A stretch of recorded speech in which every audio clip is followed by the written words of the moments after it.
Irvingman! We're somewhere in logging country. We know because we spend a full 2 minutes watching stock footage of your basic early to mid 20th century logging operations before anything actually happens. I know exactly how you feel, but we're under pressure here too. Just a minute, Ed. Yes? Mr. Garvin calling from Lone Pine on 4, Mr. White. Okay. I'll get back to you later, Ed. I got a long-distance call. Right. The Daily Planet owns that operation known as the Lone Pine Timber Company. They supply the wood that creates the pulp that their factory uses to make newsprint paper. That foreman or whatever he is calling Perry to tell him about some problems they're having. Funny thing, I was meaning to call you, Garvin. I've got a report here from the mill. Says you've cut down your pulp delivery in half. Aren't you working? Oh, we're working, Mr. White, but I've lost a lot of men. That's what I'm calling about. Well, you know what to do when you lose men. Hire more. Don't bother me with details like that. All I'm interested in is getting paper from the mill. As usual, Perry isn't listening. He's too busy blustering like an overbearing oaf. It doesn't occur to him that if it were just a matter of hiring more men, he wouldn't be calling. It also doesn't occur to him to ask why they're losing so many men.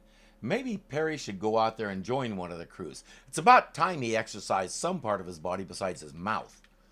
No matter how much Garvin tries to tell him what's going on, Perry is his usual stupid self. You may gather that I don't like Perry White. Let me clarify that. I don't like this Perry White. Lane Smith and Lois and Clark, that's another matter.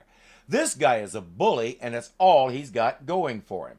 I've dealt with bullies most of my life. I don't need this dork. And frankly, neither does Garvin. He'll do better to deal with whatever it is on his own. Get Perry involved, and he will find a way to screw it up worse.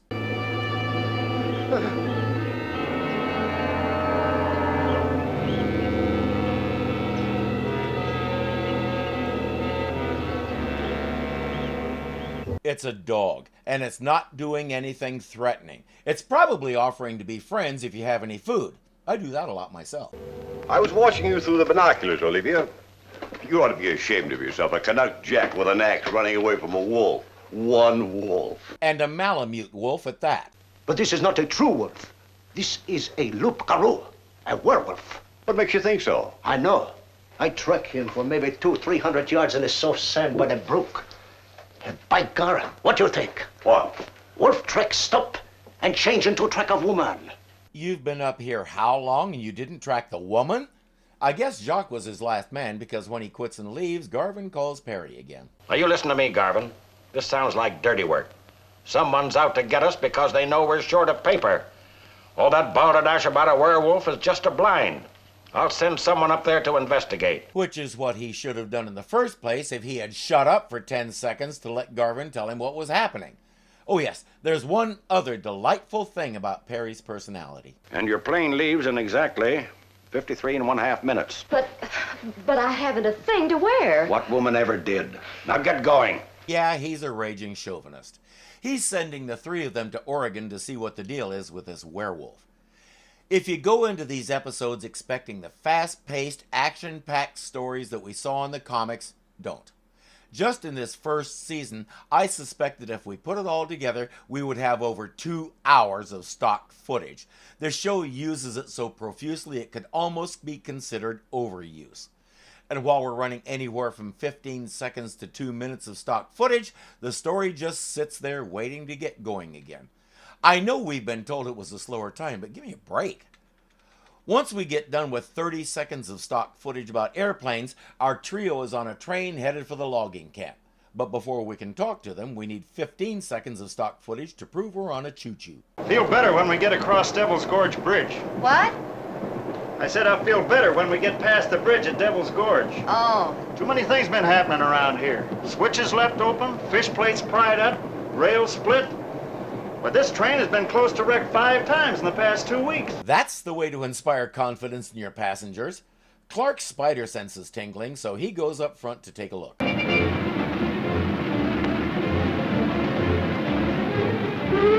Great Scott! Scott was the werewolf's name. Clark recognized him and remembered how people always teased him about his girly feet. The train passes safely over the bridge with nobody realizing that Superman is holding the whole thing up. At the camp, Clark is sure Garvin is holding something back. Their job is to find out what. He takes Lois to a cabin. Better lock your door tonight. I don't happen to believe in werewolves. What was that? A wolf. I could be tempted to say sounds more like Frank Welker, but he was only 7 years old. Not the werewolf. No, all wolves sound pretty much alike. But I would bar the door if I were you, Miss Lane. Yes, I think maybe I will. As a reporter, Lois is absolutely fearless, to a point.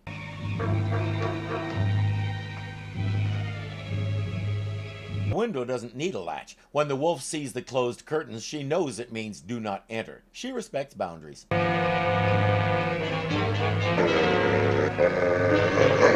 I know what we're supposed to think we saw, but I'm not sure what we think we saw is exactly what we thought we were supposed to be going to see, thanks to that obvious camera cut that we weren't supposed to think we saw, so we'd think we saw what they wanted us to think we saw. And by the way, you forgot to take the rest of the leash off your puppy.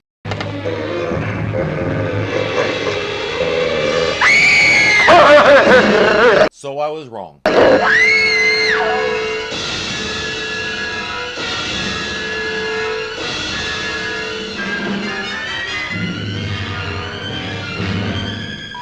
No, I'm not going to say it again. I'm not sure I could. Lois is moving to the bunkhouse where Clark and Jimmy are.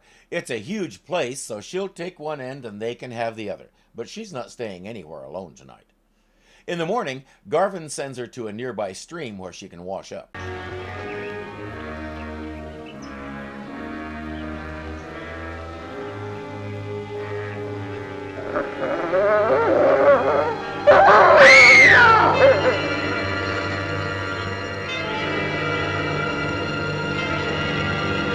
Don't worry, it just wants its earring back. Clark goes running to her while Jimmy isn't far behind. What happened? I don't know. I thought I heard someone scream. So did I. It sounded like Miss Lane again. Since she's the only woman we know of around here, that's a pretty safe assumption. Come on. Mr. Kent's already gone down there. I don't think they need me. You're in charge of everything here, so whatever happens falls on your head. Maybe you should take a closer look. But he's obviously hiding something. I'm gonna guess he's the werewolf. The wolf. It was standing right there snarling at me. There's no wolf there now. Its tracks there in the sand. Those aren't wolf tracks. They're human. Clearly, it was a hairy human on all fours that snarled at you. The earring. Clark, I found a golden earring right here by the spring and it's gone. I told you the wolf just wanted it back. It was trying to say thanks for finding it when you fainted. What happened? Everything's all right, Jim. Look, why don't you take Miss Lane back to the cook shack? I think she could use a good, strong, hot cup of coffee. Clark, you're both coming back with me. Well, Lois, I'd rather stay here. Look, Clark, I've had just about as much as I can stand. All right. Clark keeps wanting to use his special abilities to look around and figure out what's going on, but Lois won't let him out of her sight. This is really getting to her. Now, something I haven't heard anybody ask yet is, why is this thing only going after Lois? Jimmy's got nerves of marshmallow too. Why isn't it terrorizing him? Well, I'm going out and look around, see if I can pick up any clues. Just be sure some of the clues don't pick you up, Mr. Kent. Don't worry, Mr. Garvin. I'll be careful. Let me finish my coffee and I'll go with you. No, Lois, I want you and Jim to stay right here until I get back. Now, just a minute, Mr. Kent. Since when did you start giving orders around here? No one's giving any orders, Lois. I'm just asking you to wait here till I get back. And that goes for you too, Jim. I'm not giving orders. I'm just telling you what to do and expecting you to obey. I mean, give it serious consideration. And that goes for you too, Jimmy. He leaves and Lois says, okay, Jimmy, let's go. The chief sent all three of us up here, so all three of us should be investigating, not just Sir Pompous. Have you got a gun or some kind of a pistol I could borrow? Do you know anything about guns? Well, not much, but Then you're better off without one. Sometimes guns can be more dangerous than other things. So he's protecting somebody. The questions become who and why.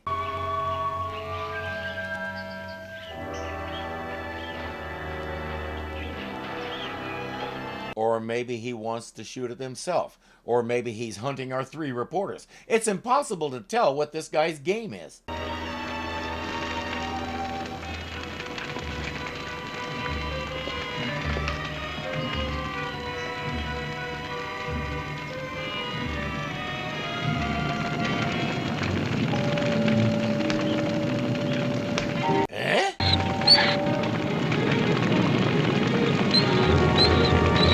He's saying you ought to be more careful with that fire.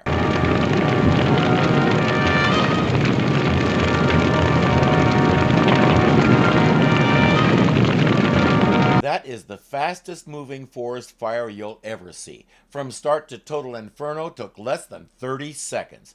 Jimmy and Lois are trying to find a way out of the fire. Superman is trying to find Jimmy and Lois.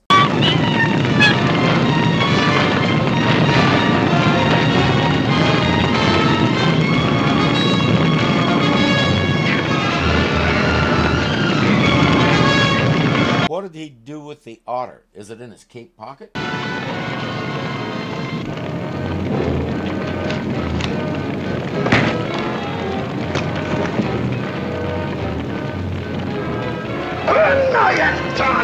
Quick, Babette! It's a wolf! No, Jacques. I will not let him kill. But this man killed your father! Steal all your timber! Garvin says that's not true. I didn't kill anybody or steal anything. Are you old King Dulac's daughter? Oui, monsieur. You killed King Dulac! You steal all his timberland! That is what he tell me. Your father died of pneumonia at the St. Joseph's Hospital in Seattle. And all the money for this timberland was deposited in the Seattle Bank to your credit. I put it there myself. None of this makes any sense. Why did you try to wreck my outfit, Olivier? What did you expect to gain? This timber belonged to Babette. She promised to marry me. And it belonged to me! But it's no good to you if you don't do something with it. That's where Garvin and his logging operation come in, dingbat. You destroy his operation, your timber is worthless. And now you just set the whole thing on fire. Do yourself a favor, put the gun down and go check yourself into a home for idiots. Wait! Wait! Wait! Wait!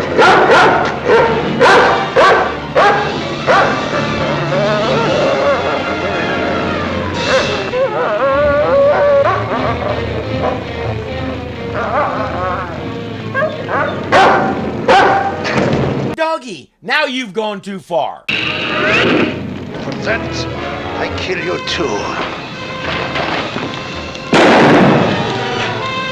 It's Superman. Ce n'est pas possible. You incurred the wrath of Superman, defender of helpless animals. Is your river otter in trouble? Did some dodo punch out your dog? Superman to the rescue. Now he has to find a way to deal with the fire so Babette has some timber left. There's a storm brewing in the distance, but it's too far away to do any good. There's some lightning above those clouds. Have you got any wire back at the camp? Wire? What kind of wire? Almost any kind. Single or double strand. There's a 5,000-foot roll of telephone wire in the storehouse. That'll do fine. Let's get it. I think I get what he's going for, but how does that help put the fire out? There's lightning above those clouds. If I can get the end of this wire up there and get a bolt to strike it, you'll see. If I can get a bolt to strike it, it'll send all that electricity right down here to where you are. Since there's no way this thin phone wire can handle all that juice, it'll explode and create an even bigger fire. That is the idea, right?